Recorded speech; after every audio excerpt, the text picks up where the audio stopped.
C'est un passage obligé, je peux pas faire autrement que d'avoir 70 ans. Donc autant, les vivre avec, confiance et optimisme, même si je sais que c'est la dernière partie de ma vie. My Beautiful 70s, c'était à la fois, les années qui allaient arriver, mes 70 ans, cette dizaine qui arrive et que j'espère belle, enfin si, je suis pas malade, soit mentalement, soit physiquement. Et puis aussi un clin d'œil à mes 20 ans, puisque j'avais 20 ans dans les années 70 et que c'était une très belle époque. Oui, c'est très confortable d'être ménopausée avec des hormones, c'est hyper confortable. Après, c'est vrai qu'en 2015, donc soit 10 ans plus tard, je crois, un peu plus de 10 ans plus tard, on m'a diagnostiqué un pré-cancer au sein. La fin des règles, c'est un espace de parole où les femmes se transmettent leurs histoires et déballent tout. La ménopause sert de point de départ pour parler féminité, transmission et tous les sujets que chaque femme doit redéfinir à la midlife. C'est un récit collectif qui se chuchote à l'oreille. La vie au travail, la vie au lit, les kilos qui ne partent plus, les nuits blanches, mais aussi la libération que cela semble représenter pour beaucoup de femmes. La fin des règles que l'on s'impose, des règles que l'on accepte, la fin des règles, quoi. Allez, venez.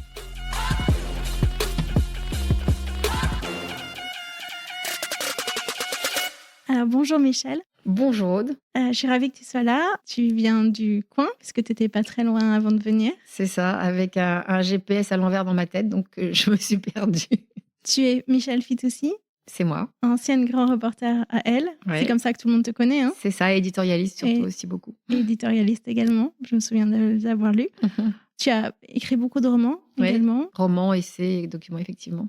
Et aujourd'hui, tu as lancé une newsletter qui s'appelle My Beautiful 70s. Exactement. Est-ce que tu peux commencer par parler un petit peu de ce qui t'a donné envie de lancer ce nouveau projet? J'ai réfléchi par rapport à mes amis qui me disent tu verras quand tu auras 70 ans, c'est affreux. Mais c'est les mêmes qui me disaient quand j'allais avoir 60 ans, mais tu verras quand tu vas avoir 60 ans, c'est affreux. Et moi, je considère que l'âge, enfin, je sais pas, peut-être parce que j'ai la chance de ne pas avoir trop de cheveux blancs ou d'avoir peut-être un aspect un peu plus juvénile, d'ailleurs, que je ne cultive pas. C'est comme ça, je suis comme ça et je ne change pas. En tout cas, je ne compte pas changer. Mais je me dis que oui, l'âge, ça a beaucoup d'inconvénients. Mais c'est aussi probablement une étape et voilà, c'est un passage obligé. Je ne peux pas faire autrement que d'avoir 70 ans. Donc autant les vivre avec confiance et optimisme, même si je sais que c'est la dernière partie de ma vie. Tout d'un coup, m'est arrivé en tête ce titre. Je crois beaucoup au titre, en fait. Moi qui écris beaucoup de romans et d'essais, ça fonctionne bien quand tu as déjà un titre. My Beautiful 70s, c'était à la fois les années qui allaient arriver, mes 70 ans, cette dizaine qui arrive, et que j'espère belle, enfin si je suis pas malade, soit mentalement, soit physiquement. Et puis aussi un clin d'œil à mes 20 ans, puisque j'avais 20 ans dans les années 70 et que c'était une très belle époque. Et donc je me suis dit à un moment donné, pour la construire, il faut que j'aille à la recherche de gens, des femmes, mais aussi des hommes, parce que je vais prendre des hommes aussi, qui ont 70 ans, ou à peu près, ou un peu plus, ou un peu moins, et qui me racontent ce que c'est que d'avoir 70 ans aujourd'hui. Et je voulais avoir des gens plutôt actifs, des gens dans la vie, des gens qui n'ont pas renoncé, des gens et en fait, même les gens qui sont à la retraite ne renoncent pas. Ils s'occupent de leurs petits-enfants, ils font des tas de choses, ils voyagent. Je viens de déjeuner avec une amie, qui est une ancienne hôtesse de l'air, chef de cabine, qui a pris sa retraite d'Air France, mais qui passe son temps à voyager, qui vient de me raconter son voyage magnifique au Laos, au Vietnam, au Cambodge pendant un mois. Donc tout ça, c'est des gens qui sont très dans la vie, très actifs. Et je voulais avoir leur point de vue sur l'âge, sur la vieillesse, sur qu'est-ce que c'est que d'avoir, au fond, 70 ans en 2024. Et j'avoue que pour l'instant, les gens que j'ai rencontrés jouent le jeu et je rencontre aussi des fous de travail. J'ai rencontré Mercedes Serra qui compte pas du tout s'arrêter. J'en ai d'autres que je vais rencontrer aussi. Pierre Gagnère, qui sera ma prochaine newsletter. Enfin, ce sont des gens absolument incroyables et rien ne les arrête, même si évidemment ils considèrent que l'âge joue, enfin, et pas non plus, c'est pas non plus si simple d'avoir 70 ans. Mais ça, je trouve ça génial. Moi, je voulais montrer quelque chose de positif. Je voulais déringardiser la vieillesse, on va dire, parce que tout d'un coup, tu as 70 balais, tu vas les avoir. Et tout d'un coup, tu regardes dans la glace et tu te dis, bah, je vais les avoir. Bah, je suis une vieille. Ah bon, je suis une vieille, j'ai vraiment 70 ans. Bah, je me vois pas comme ça. Alors, est-ce que 70, c'est le nouveau 50? J'en sais rien. Et au fond, je m'en fiche. Voilà, j'ai 70 ans, c'est comme ça, je suis comme je suis et je vais à la recherche de gens qui ont mon âge, ou un peu plus ou un peu moins. Tu as dit des gens dans la vie, des gens encore actifs. Pourquoi c'est important? Parce qu'on est tous actifs, que ça se voit ou que ça se voit pas? Ouais, mais je pense que travailler encore, continuer à travailler, enfin travailler sa tête en tout cas, c'est important. Moi j'ai un mari qui est chirurgien, qui, a ralenti beaucoup son rythme, mais qui me dit que s'il s'arrêtait complètement, bah, il a des tas de copains, qui ont arrêté et à qui ça réussit pas du tout d'arrêter de travailler. Et moi j'y crois vraiment. Je pense que faut faire quelque chose, faut faire, marcher sa tête, faut même 2 jours par semaine, faut voir des gens, enfin voilà, je trouve que ouais, bah, c'est très bien la retraite et puis effectivement, moi je suis une privilégiée comme beaucoup des gens que j'interviewe, je suis totalement consciente de ça, hein. C'est Mercedes Serra qui m'a dit, «Mes 70 ans, ne sont pas les mêmes que ceux d'un maçon de 70 ans parce que, le travail manuel ça abîme, parce que c'est difficile et parce qu'il y a des gens qui aspirent vraiment au repos». Mais je trouve que, décider de se couper du monde, de la vie sociale, et cetera, c'est difficile. Et je pense qu'il faut faire tout le temps marcher, sur sa tête. Moi, j'ai un père qui a bientôt 97 ans, qui conduit encore, il travaille plus depuis longtemps, mais il joue au bridge 3 fois par semaine, il a son iPad, il regarde des films, il lit énormément, et il s'arrêtera jamais. Voilà, donc c'est en ça que l'activité pour moi, c'est ça, c'est pas s'arrêter. Ne pas imaginer que la retraite, c'est un pays de cocagne parce que je pense que ça ne l'est pas malheureusement. Tu as dit que tu avais la chance de rester jeune. Enfin, tu te teins les cheveux là ou c'est Non, naturel? j'ai 4 cheveux blancs, mais c'est génétique, hein, j'y suis pour rien. Je fais une petite couleur de temps en temps quand ma fille me dit: «Maman, tu as un peu trop de cheveux blancs de sur les racines», mais honnêtement, non, c'est même pas une teinture, je sais pas comment ça s'appelle. Et ton visage, est-ce que tu as voulu faire, des soins esthétiques? Parce que tu en parles un petit peu dans ton newsletter, tu dis, «Je m'autorise à le faire et je veux pas qu'on m'interdise ni qu'on me force Non, à le faire». j'ai juste un truc, c'est que, j'ai rien fait, j'ai jamais rien fait, mais j'ai ce qu'on appelle la griffe du lion qui parfois, quand elle est très prononcée, ça te donne un air un peu sévère et de tous les 2 ans et demi, je m'autorise un peu de botox, pour lisser le front, mais pas forcément, enfin, pour les rides, c'est juste que il faut pas que j'ai l'air un peu renfrognée, quoi. Après, de toute façon, je pense que c'est, un combat perdu d'avance. Et j'adore les crèmes, donc je me tartine beaucoup, j'hydrate la peau et cetera. Je fais beaucoup de choses comme ça. Mais bon, voilà, c'est un combat. Par exemple, je déteste le sport, donc j'en fais contrainte et forcée, mais voilà, c'est il y a des résultats, j'ai pas un corps de rêve comme quand j'avais, enfin, j'ai jamais eu un corps de rêve, mais enfin, j'ai pas, j'ai le corps que je mérite, quoi, voilà. Donc en revanche, je crois que c'est très important d'être soigné, d'avoir des jolies mains, des jolis pieds, de faire attention à soi, de pas trop grossir. Mais c'est plus une question de respect de soi, de se plaire à soi, de plaire à son entourage, d'être, bon, j'ai été élevée comme ça, j'ai élevé mes enfants comme ça, donc c'est important pour moi. Mais sur le vieillissement, je pense qu'on peut pas faire grand-chose, quoi. On peut essayer d'être un beau vieux ou une belle vieille, c'est tout. En tout cas, pas trop naze. Tu vois ce que je me suis dit récemment, parce que je partage un peu la même chose que toi, c'est que je fais plus jeune que mon âge, ça a toujours été comme ça va peut-être s'arrêter ou pas, je sais pas. Pour toi, ça s'est pas arrêté apparemment. Et je me dis, mais est-ce que je suis pas en train... Alors déjà, le cerveau a tendance à nous leurrer sur notre âge. Il nous fait croire qu'on a toujours 20 ans ou Tout à 30 ans, fait. il est foutu comme ça, enfin, il faut faire avec. Mmh.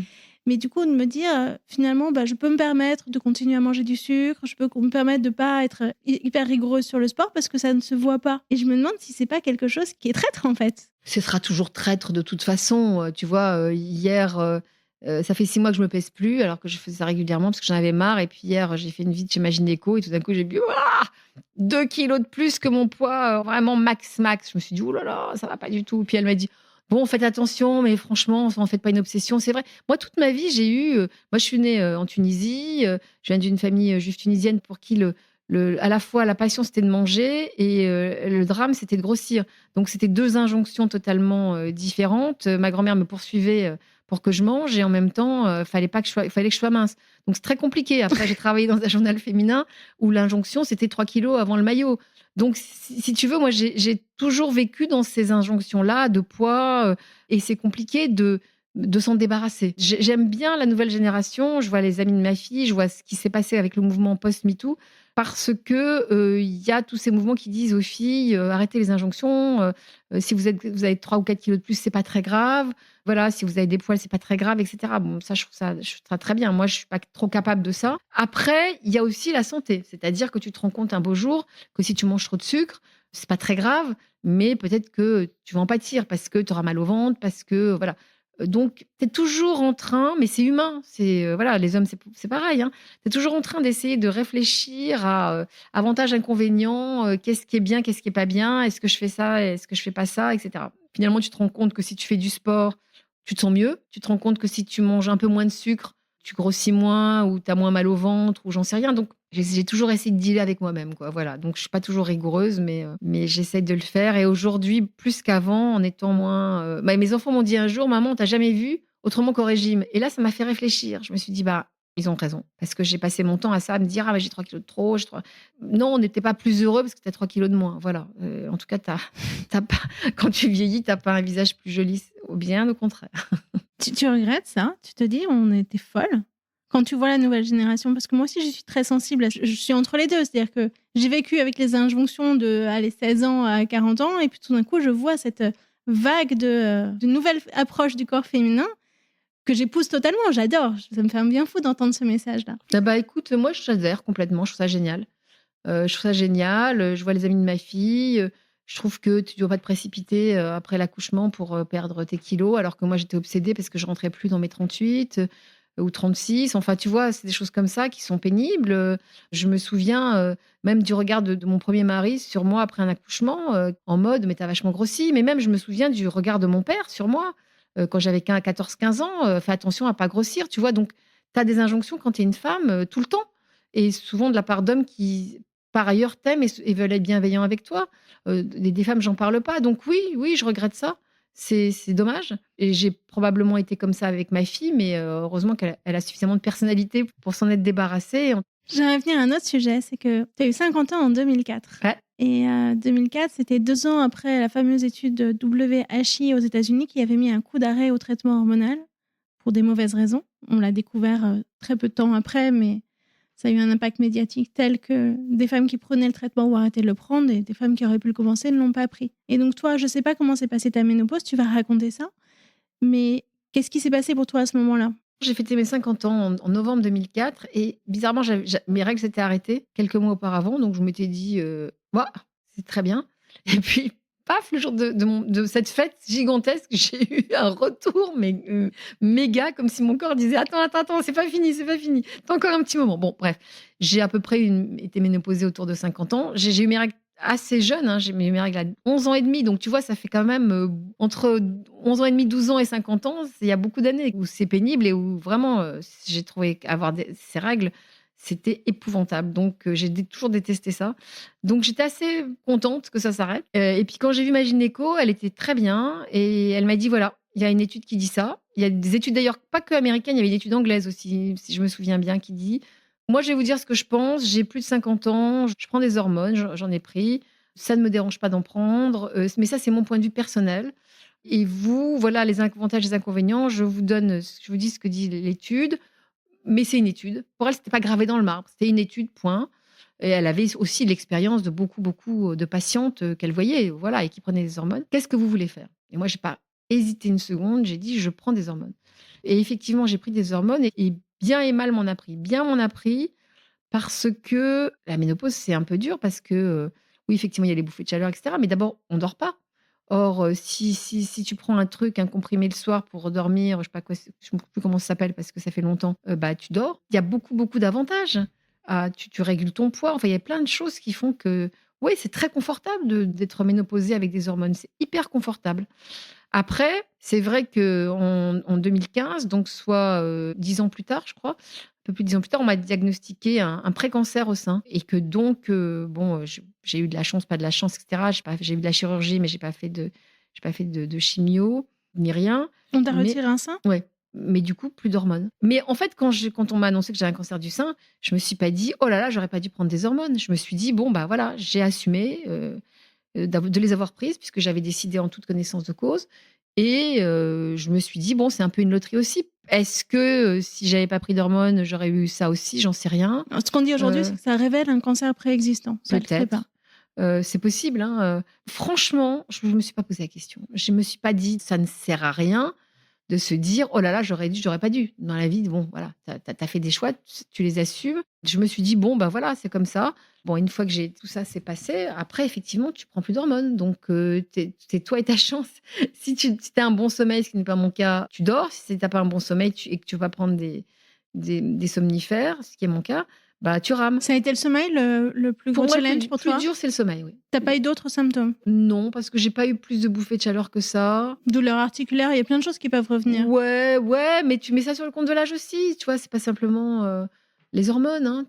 Ouais, bien sûr que j'ai plein de douleurs, des machins et comme dit une de mes amies: «Bah, si tu travailles le matin et que tu as plus de douleurs, c'est que tu es mort». Donc ouais, quand tu vieillis, bah, tu as des douleurs partout, ouais, c'est clair, hein, mais bon, tu fais avec. C'est pas les hormones par hormones qui va te gêner. Bon, bah, voilà, je dors mal. Comment je fais? Ben, j'ai découvert depuis, quelques années un truc génial qui s'appelle la mélatonine. J'ai posé la question à plein de médecins qui m'ont dit: «Bah, il y a pas de problème». Alors peut-être qu'un jour on va trouver qu'il y a au contraire des énormes problèmes et qu'il va me pousser 2 énormes cornes sur la tête.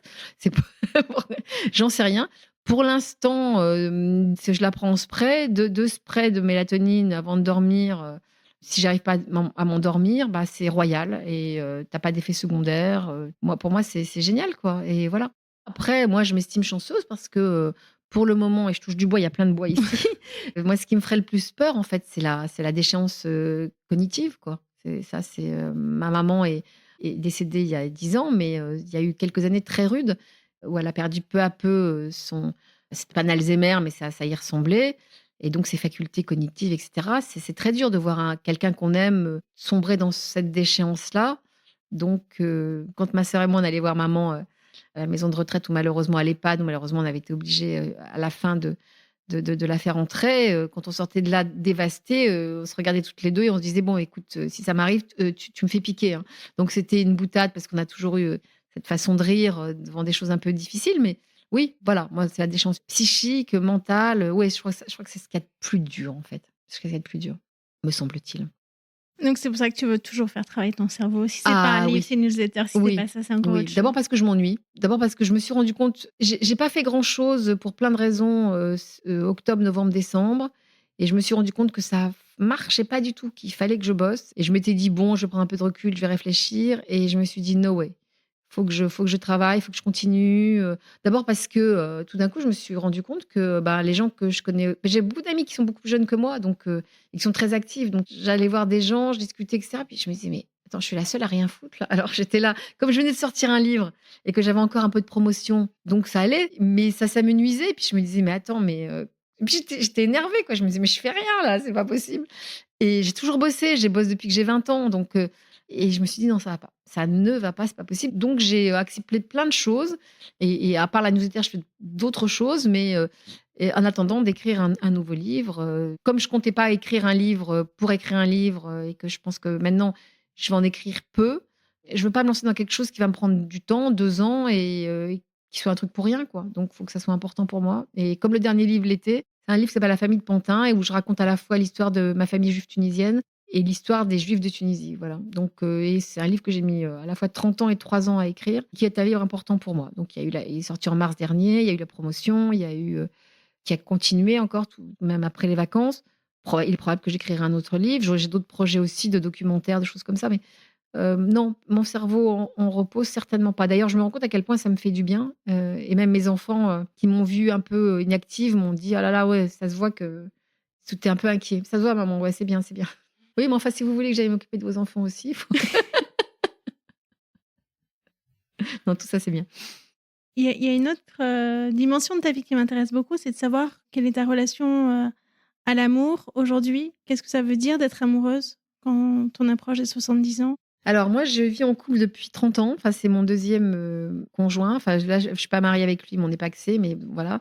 J'ai été mariée, pendant quelques années avec le père de mes 2 enfants.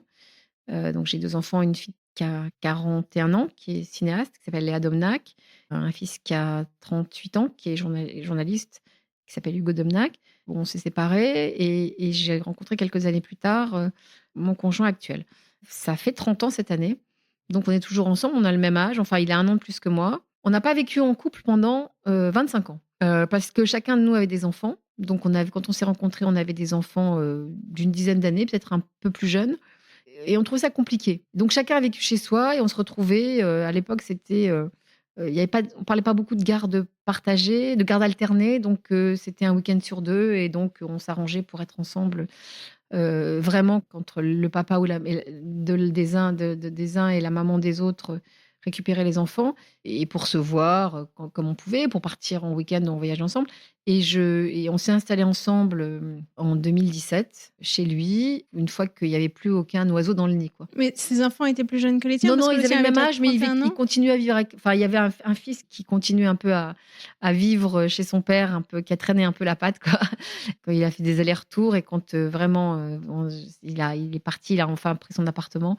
On s'est installés ensemble. Moi, j'étais pas on avait très envie, mais on était en même temps, enfin avec des habitudes quand même de célibataire, quoi. Ouais. Donc moi, je lui ai dit tout de suite parce que j'arrivais chez lui, ça faisait 30 ans qu'il habitait cet appartement qui est un très bel appartement, qui ressemble à un loft, mais où il avait ses habitudes de vieux garçon et moi j'ai dit: «Écoute, moi je veux bien qu'on s'engueule sur tout ce que tu veux, sur, la solution à 2 États, sur la guerre», à l'époque c'était pas l'Ukraine, mais je sais pas ce que c'était.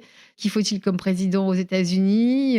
Pour qui on va voter la gauche ou la droite? Tout ce que tu veux, mais je ne m'engueulerai jamais avec toi sur la machine à laver, sur la machine à laver la vaisselle. Ça, c'est des trucs, je m'en fous. C'est pas des sujets, c'est pas des conflits, ça n'a aucun intérêt. Et c'est vrai que parti comme ça, bon, c'était plutôt sur le ton de la plaisanterie, mais c'était pas que de la plaisanterie. Et ça fonctionne très très bien. Voilà, on a des familles très différentes. Et en même temps, ça a 30 ans, ça fait comme ça compte, donc tout le monde se connaît, et cetera. Même si tout le monde ne se fréquente pas quand même, on peut mélanger. Voilà, on a plein d'amis communs, ouais, on a une vie très sympa. Donc, si tu veux, moi, je peux pas te parler de l'amour ou pas de l'amour parce que j'en sais rien.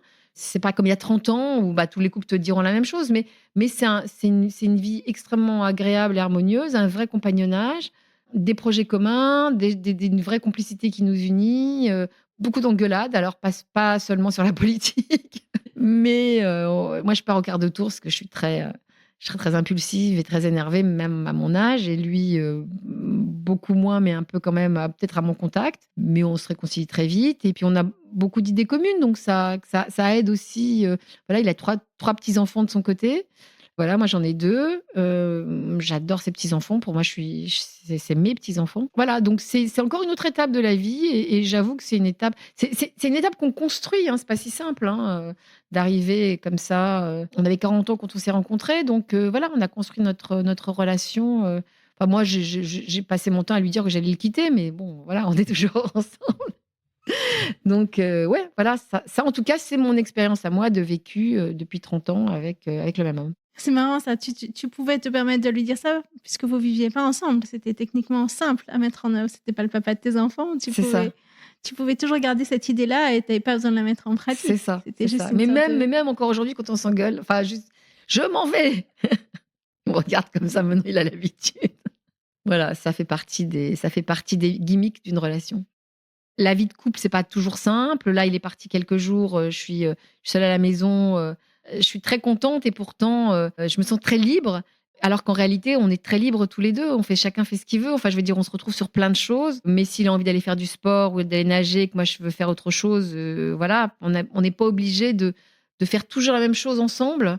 Ça, c'est important, mais on peut faire plein de choses ensemble aussi. Alors, ce que je trouve génial, c'est ce que j'expliquais à mon père l'autre jour, qui s'engueulait avec sa femme, 82 ou 83 ans, parce qu'il disait: «Mais elle mange ça et moi j'aime pas ça et pourquoi je dois manger comme elle?» et cetera. Je dis: «Bah, personne n'est obligé de manger pareil, hein, papa. Tu peux te mettre à table, et chacun mange ce qu'il veut». Je veux dire, c'est pas parce que tu vis avec quelqu'un, depuis 50 ans que tu dois partager tous ses goûts.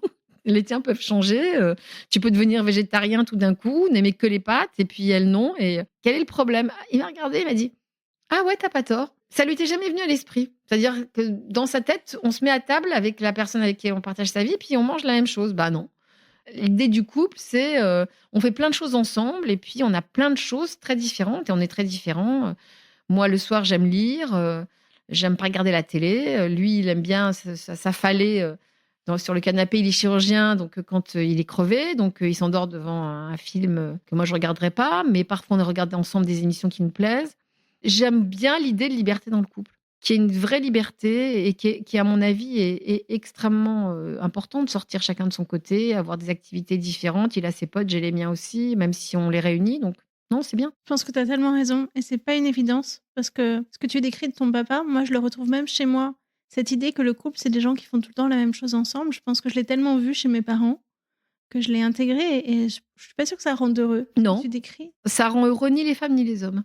Quand tu as des enfants petits, c'est plus compliqué parce que tu es dans le care aussi et tu es un peu obligé de composer. Mais quand tu as plus ça, c'est pas un problème, quoi et tu devrais pouvoir dire, «Bah, moi, j'ai envie de faire ça et toi, tu as pas envie, mais je comprends que tu aies pas envie, mais moi, je le fais», voilà ça marche avec le frigo où chacun, moi, je préfère les brocolis et lui, il aime la viande rouge, mais ça marche avec tout, quoi. Je préfère la lecture, il préfère la télé, je conduis pas, il conduit, il skie, je skie pas, plein de choses quoi, plein et en même temps, on se retrouve sur plein de choses, donc c'est ça qui est important. C'est de se retrouver sur les choses sur lesquelles on se retrouve, voilà, c'est ça et puis le fait de pas avoir vécu ensemble pendant 25 ans, ça nous a quand même donné des habitudes à chacun et de grande indépendance.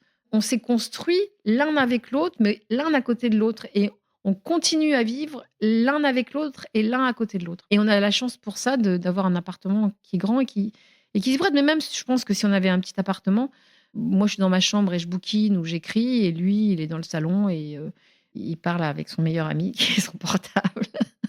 Je croyais que tu qu'il parlait avec son meilleur ami à travers le portable, j'avais pas Non, compris non, au non, début.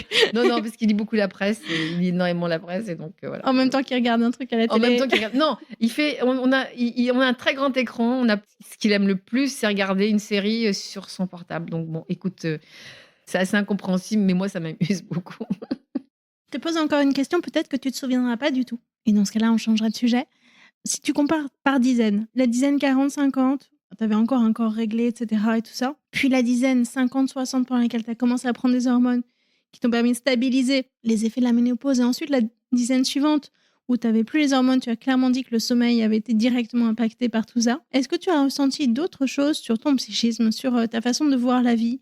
Est-ce que tu as senti, des différences? Est-ce que tu as eu le sentiment que tu étais plus tout à fait la même femme, que tu mettais plus ton énergie la même manière, au même endroit et que ces étapes-là étaient marquées ou est-ce que c'était un simple continuum? C'est les 2, c'est-à-dire que je me suis pas vue vieillir tout de suite. Donc tant que la glace me renvoyait une image où je me trouvais encore jeune, j'avais aucun problème. Et je crois que dans ma tête, je suis restée jeune assez longtemps. C'est-à-dire que c'est vraiment cette année que je me rends compte que je ne suis pas jeune.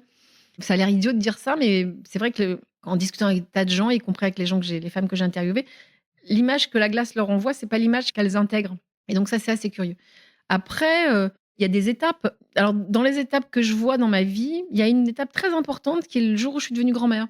Le jour où on m'a annoncé que mon petit-fils, qui a 2 ans et demi maintenant est né, moi j'ai sangloté et je me suis plus sentie la même personne. C'est-à-dire que tout d'un coup, j'étais, la génération au-dessus et c'était génial et c'était absolument génial. J'étais prise d'un bonheur absolu, mais ça m'a reléguée à une autre place. De la même façon, comme ma mère est décédée il y a une dizaine d'années, c'est pareil, tout d'un coup, tu plus quelqu'un bon, j'ai encore mon père, mais t'as plus quelqu'un qui est ta mère au-dessus de toi, donc voilà, c'est plutôt les événements qui m'ont mise à des places, assez différentes. Moi, j'ai travaillé au journal Elle jusqu'à mes 58 ans, jusqu'à 2012, je crois. Puis un jour, je me suis dit, ça faisait 30 ans que j'y étais, je me suis dit: «Basta cosy, j'en ai marre. J'ai fait le tour, c'est un journal génial, j'ai été la reine du pétrole, je m'en vais» et moi, je peux prendre des décisions sur un coup de tête comme ça. C'est parce que voilà, ça va, j'ai plus envie, je m'amusais plus, donc je suis partie. Au bout de 30 ans, les gens ne me comprenaient pas pourquoi. Je disais: «Mais oui, mais voilà, voilà, peut-être que quand je arriverai à l'âge de la retraite, moi, j'ai pas envie, j'ai pas envie de me dire que encore cette angoisse que c'est fini et que j'ai pas d'autres possibilités». Donc j'avais envie d'avoir d'autres possibilités. Donc voilà, j'avais 58 ans et pour moi, j'avais encore la vie devant moi. Donc si tu veux, c'est pas tant l'âge physique qui m'a jamais importée que les événements qui sont arrivés et après, mes 58 ans, j'ai continué, j'ai fait plein de choses, j'ai écrit des livres, j'ai monté un festival de théâtre, au féminin, j'ai fait des expositions, j'ai fait beaucoup de choses vraiment, mais bon, enfin, j'étais plus au journal qui avait quand même rythmé ma vie pendant 30 ans, donc là aussi, ça a été une autre étape. Voilà, mais sur l'âge vraiment et y compris quand j'ai été ménopausée, il y a eu un truc marrant, j'y pensais tout à l'heure en venant, c'est que j'ai gardé ma dernière plaquette de pilule. Moi, j'ai pris la pilule très tôt. J'ai pris la pilule, j'avais, je sais pas 17 ans. À l'époque, c'était, tôt. à mon âge et cetera. Donc je sais pas, 17 ans, c'était quelle année? Je sais plus, sur les années 70 quoi. Donc ma dernière plaquette de pilule, je crois que je l'ai encore, hein, c'était quelque chose.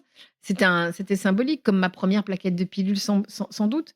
Je me suis pas posé ce genre de questions parce que, voilà, il y avait un continuum pour moi, avec des événements, la maladie, le deuil, les naissances ou la naissance de mon petit-fils, mon premier petit-fils et puis celle de mes petits-enfants de mon conjoint.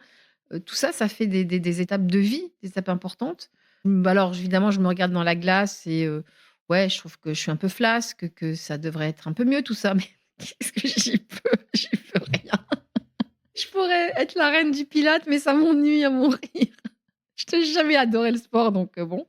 Moi, j'ai une sœur qui est une sportive absolue, qui fait 6 à 8 heures de sport par semaine. Je l'admire énormément. Elle a un corps incroyable, elle est sculptée, elle est mince, elle fait attention à tout. Je suis une grosse feignasse, moi, pour faire ça. C'est pas possible. Donc, tant pis, je récolte ce que je sème. Non, c'est vraiment cette année, je crois que c'est peut-être pour ça aussi que j'ai lancé cette newsletter. C'est bizarre de se dire que 70 ans marque une étape. Et encore, je le vis pas mal du tout. Pas du tout. Ça me fait marrer. Je me regarde dans la glace et je me dis: «Ah ouais, j'ai 70 ans». Surtout que, comme je te l'ai dit tout à l'heure, j'ai plein d'amis qui ont 40 ans. Des amis de ma fille qui sont mes amis. Donc c'est bizarre, c'est marrant. Mais j'en fais pas une affaire de jeunisme, pas du tout. Je trouve le jeunisme pas intéressant. J'aime bien le mélange des générations, j'aime bien ce que les jeunes femmes peuvent m'apporter, j'aime bien ce que je peux leur apporter aussi. J'ai pas de barrière par rapport à ça, j'en ai aucune. Et par exemple, chez Stock, qui est ma maison d'édition, mon éditrice, qui est formidable, a 30 ans.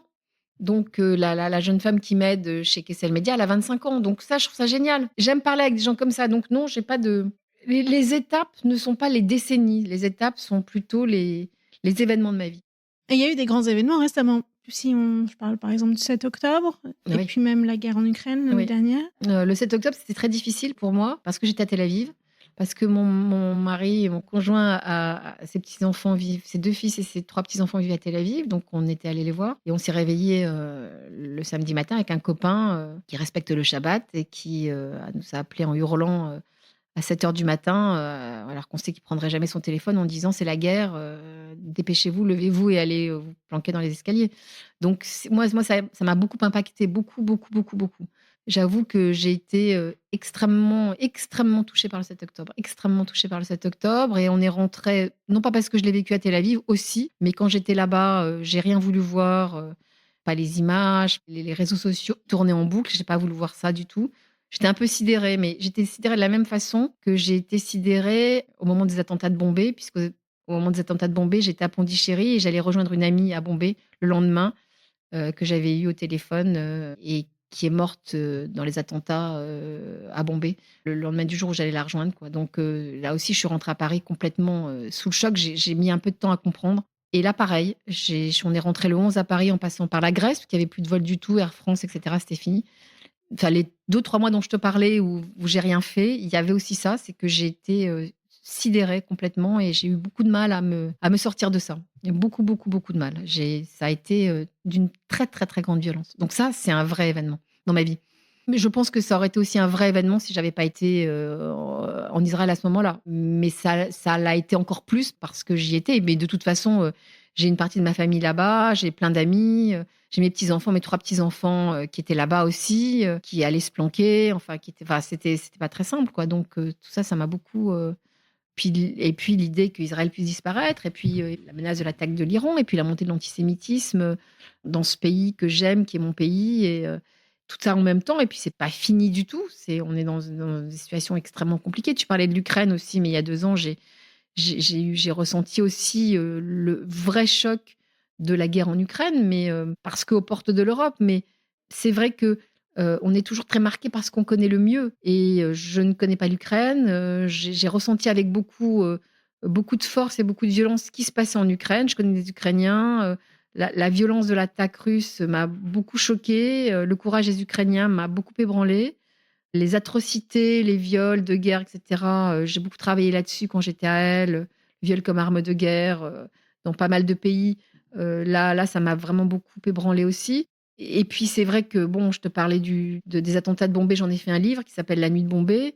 Ça m'a beaucoup, beaucoup, travaillé ce terrorisme-là, et ce qui s'est passé en France, le Bataclan, par exemple, ou Samuel Paty, c'est des sujets qui me préoccupent beaucoup et le 7 octobre, effectivement, en fait partie et j'en ai pas du tout fait le tour encore, je me suis pas affrontée au kibboutz, martyr du Sud. Je me suis pas encore affrontée à tout ça, mais je connais bien la société israélienne et je trouve que c'est très compliqué, que rien n'est réglé et rien ne sera jamais pareil donc voilà.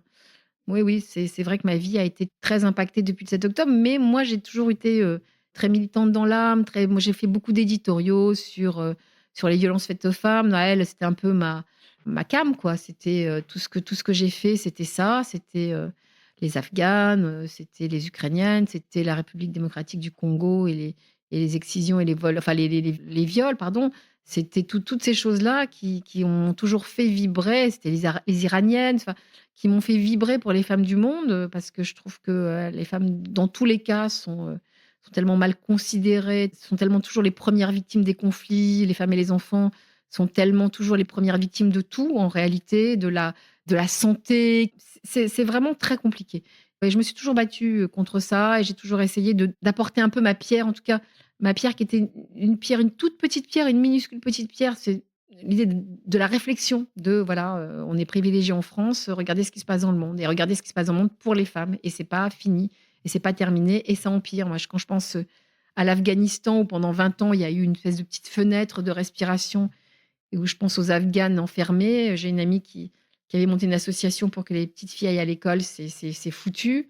Quand je pense au courage des Iraniennes et des Iraniens, mais de toutes ces jeunes femmes qui, savent ce que ça veut dire, l'islamisme et qui payent pour voir tous les jours, je suis assez, impressionnée.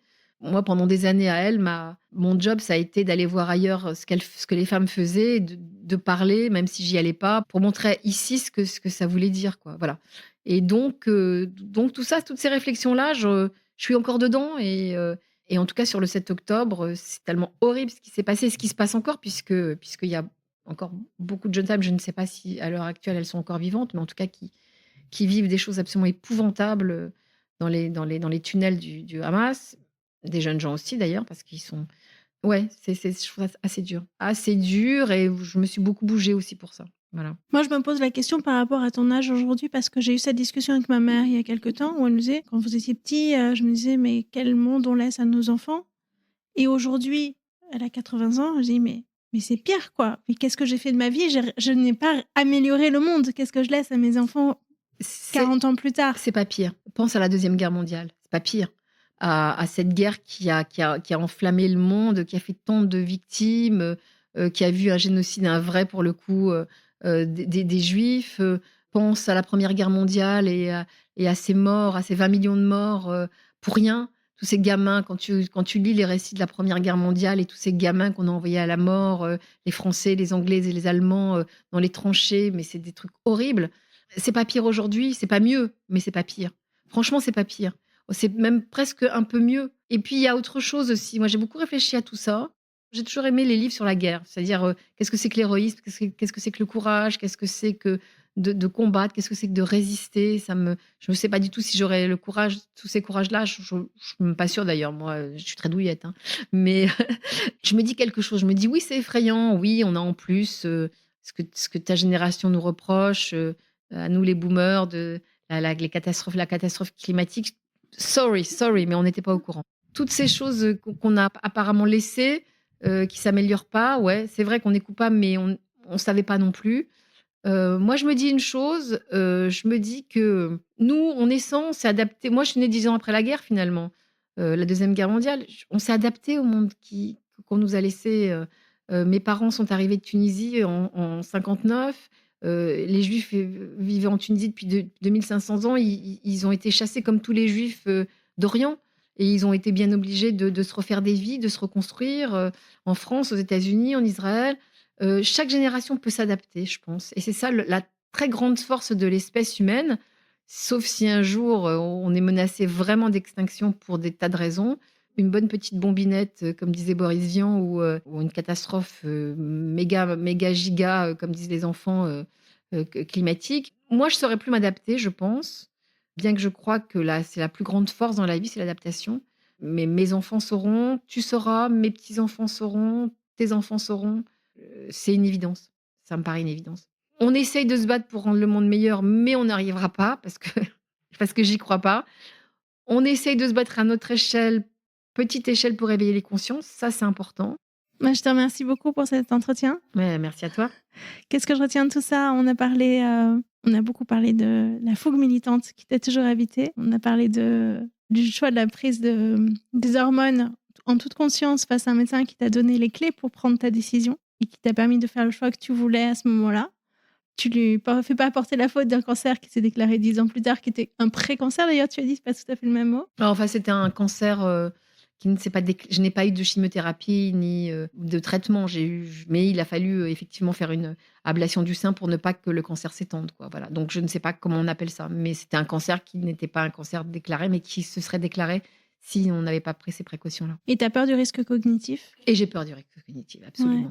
Et ça, on commence à dire aujourd'hui que les oestrogènes sont protecteurs. Alors, on attend une vraie méta-analyse qui puisse trancher, parce que pour l'instant, d'après ce que je comprends, chaque étude est sur un trop petit nombre de cas pour qu'on puisse vraiment comprendre ce qu'il en est. Mais ça fait partie des recherches actuelles qui vont vraiment apporter beaucoup aux femmes, je pense, très vite maintenant.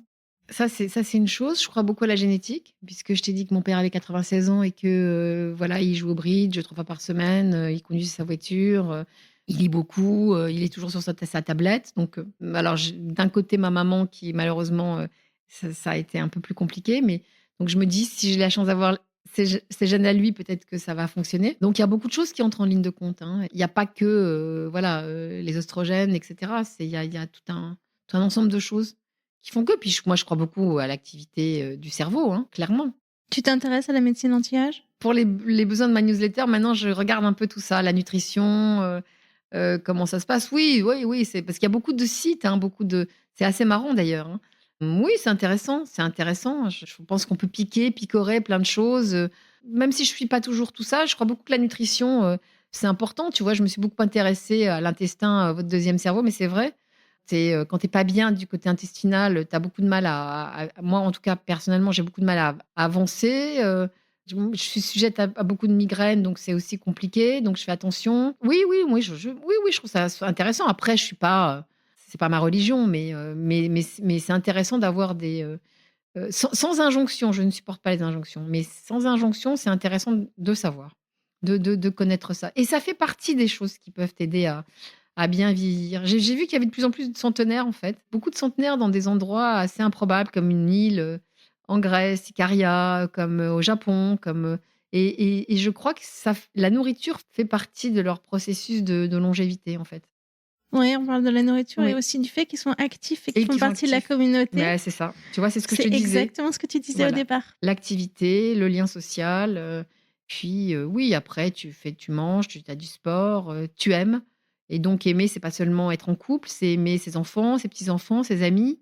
Ça, c'est important, cette espèce de l'amitié, l'amour, enfin les relations sociales plus privilégiées que d'aller dire bonjour à ta concierge, quoi. Je veux dire, c'est vraiment important aussi. Moi, je suis très sociable, donc j'aime beaucoup les gens et j'aime beaucoup, je m'intéresse aux gens, ce qu'ils font, qui ils sont.